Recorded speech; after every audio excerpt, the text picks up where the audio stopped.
Everybody. My name is Sergeant Danny DePietro, and I'll be the host for this afternoon.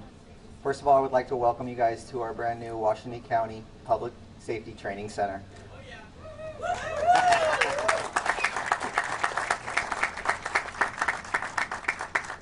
Today's been in the making for over a decade, and everyone involved has put a lot of work to make this day come true. I would like to especially thank the Washington County Board of Commissioners for their overwhelming support in developing the Public Safety Training Center. Today, you guys are all going to have the chance to tour the facility, see live demonstrations of different training scenarios that will partake within the training centers over the years to come. It is over 117,000 square feet of training opportunities that we will be able to be involved in over the next several years. I genuinely think this is probably one of the top-notch training facilities within the region. Before we cut the ribbon, what I want to do is I want to invite Washington County Board Chair Catherine Harrington up so she can make a few remarks. Okay.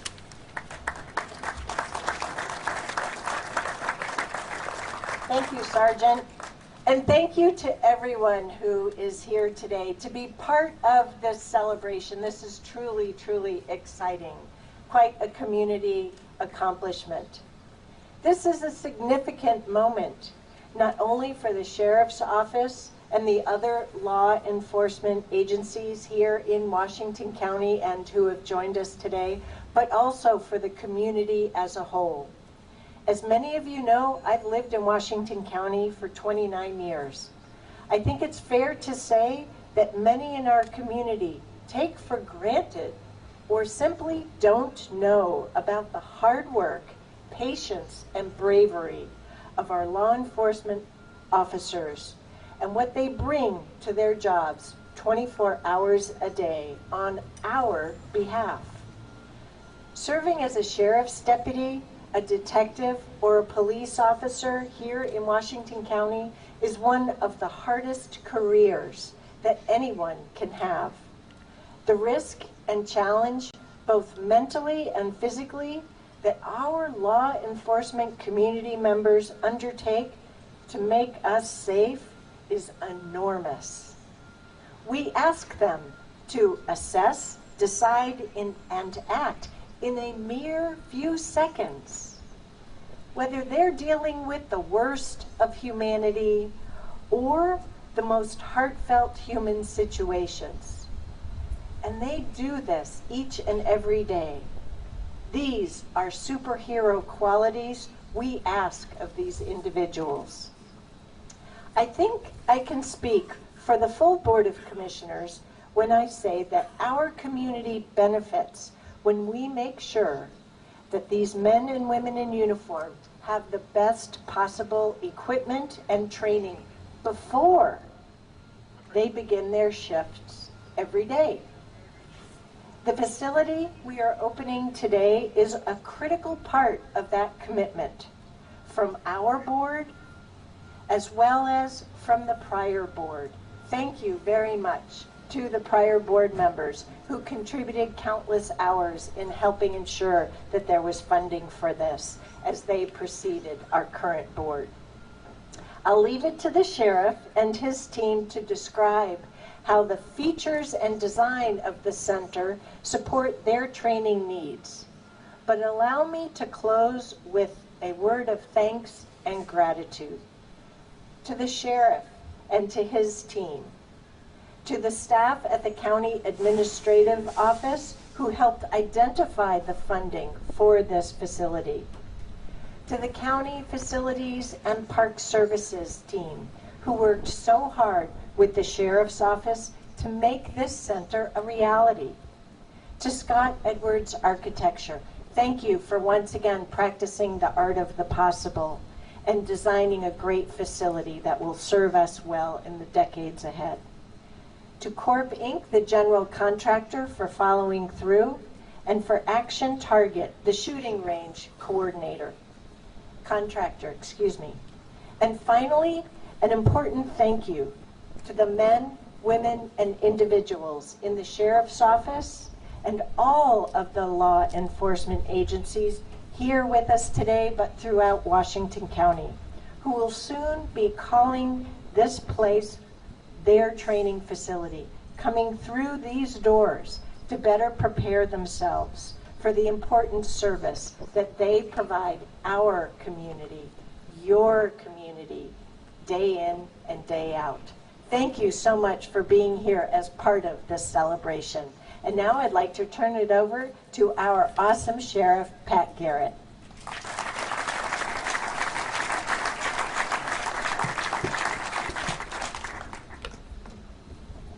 Thank you, Chair Harrington, and my thanks to the entire Board of Commissioners for being here today, along with our community leaders and many stakeholders to help us memorialize a really important and historic milestone in public safety training. And I want to start by sharing two examples to illustrate the value of excellent training. Several months ago, early one morning, 3 deputies and a Beaverton police officer responded to a reported suicidal person in crisis, armed with a very large knife. He was attempting to enter a secured apartment building. The person, an adult male, was heavily intoxicated and in crisis. When officers arrived, they gave multiple commands to drop the large knife without success.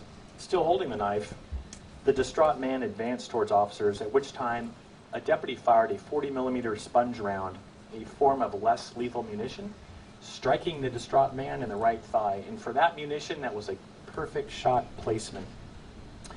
Upon being struck, he dropped the knife and was safely taken into custody and transported to a hospital for treatment.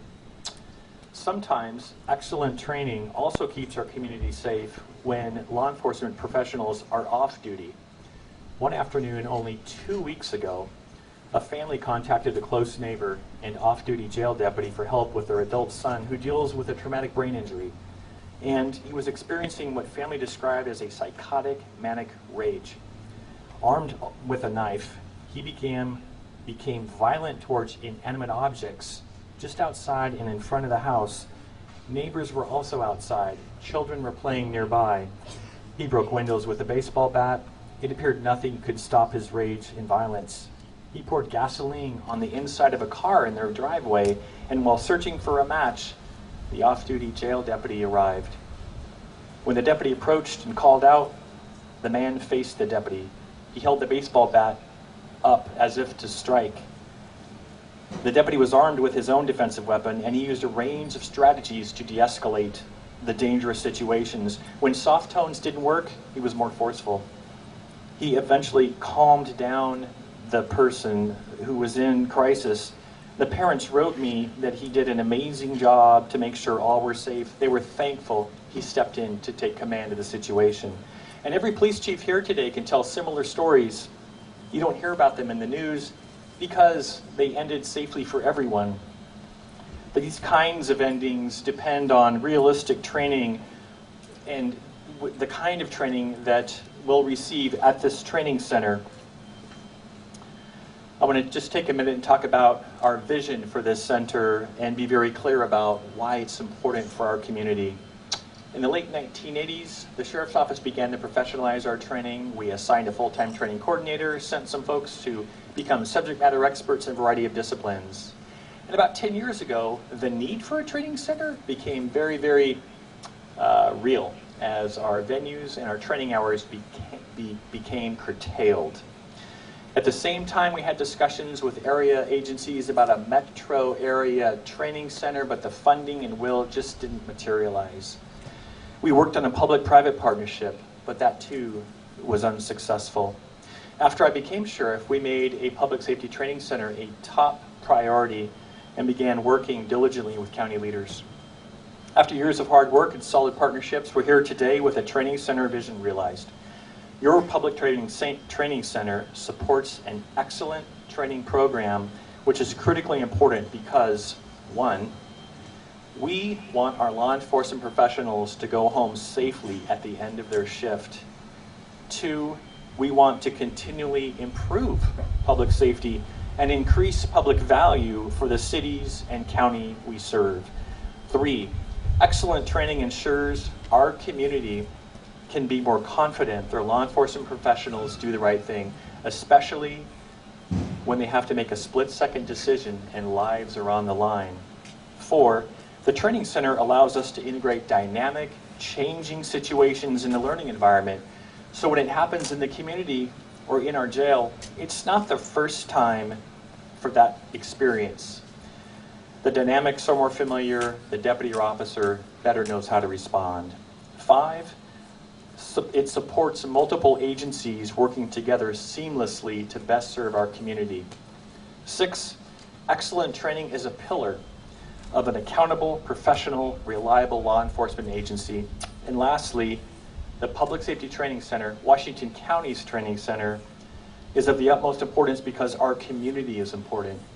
And we want to ensure everyone we're doing our very best well into the future.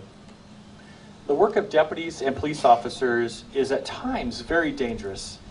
One of the things that keeps me and all the police chiefs here up at night, and our other leaders, is the possibility that a deputy or a police officer might be seriously injured or worse. A proven strategy to mitigate that risk is to provide excellent training in a consistent manner. And to do that, you need an excellent place to train. That's what this center is. It's your excellent place to train. And I say we cannot place a value on the safety of our law enforcement professionals or the community we serve. I sincerely thank our county commissioners, present and in the past, for their support to this vision. And I also have to thank just a few individuals crucial to design and development. The original design team of Kelly Degman, Pat Kraft, Jamie Stepp, James Cuthbertson, Matt Andreessen, our subject matter experts in specific disciplines to include David Shook, Greg Kaiser, Corey Stone, several Sheriff's Office senior leaders to include Jeff Morey, Sean Fisher, John Shaver, Willie Bose, our training staff to include Joe Kircham, Dan Mulick, and Ken Kaiser, the county facilities team of Bassam Khalife, David Johnson, Mark Epling, and Sheldon Paulson, the county administrative staff of Bob Davis, Don Boone, and Kirby Johnson, the architect team of Sid Scott, Brian Hoft, and Scott Wright, and the General Contractors Corporation to include Jason Anati, David Edgerton, and Stephanie Wolfsey. In closing, I am grateful to our partners with whom we had enjoyed a wonderful collaboration. They came to see a vision that we saw years ago, and together we made a strategic investment in professionalism, officer safety, and customer service. Thank you.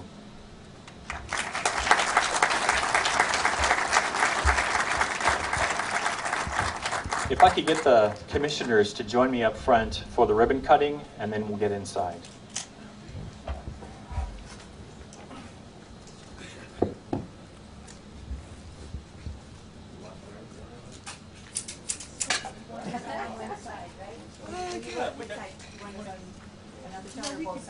Both sides would be great. Both sides would be great.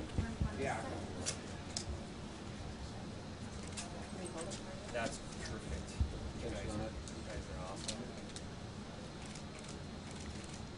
On 3. 1, 2, 3. All right.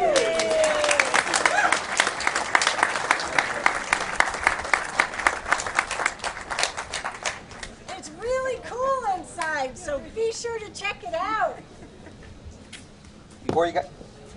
Before you guys head in, I'm going to explain real quick how it's going to happen. It's going to be a free guided tour. There's going to be 5 different scenarios going on. There's some maps on the pamphlets that you'll get when you walk inside the training center. And then you can go to whichever scenario you would like to go. They're going to start at 12:30, and they will reoccur every 30 minutes. So if you're going to go to one, make sure you're there a couple minutes in advance. We're not going to be able to open the doors back up once the scenario has started. There will be some food and refreshments on your right in training rooms B and C, so feel free to stop by there if you want to take a break. And if you have any questions, find anyone wearing any uniform that says Washington County. There's volunteers inside, there's explorers inside. Ask your questions. Feel free to ask anything. If they don't know the answer, we will get the answer to you. So, go ahead. Come on in.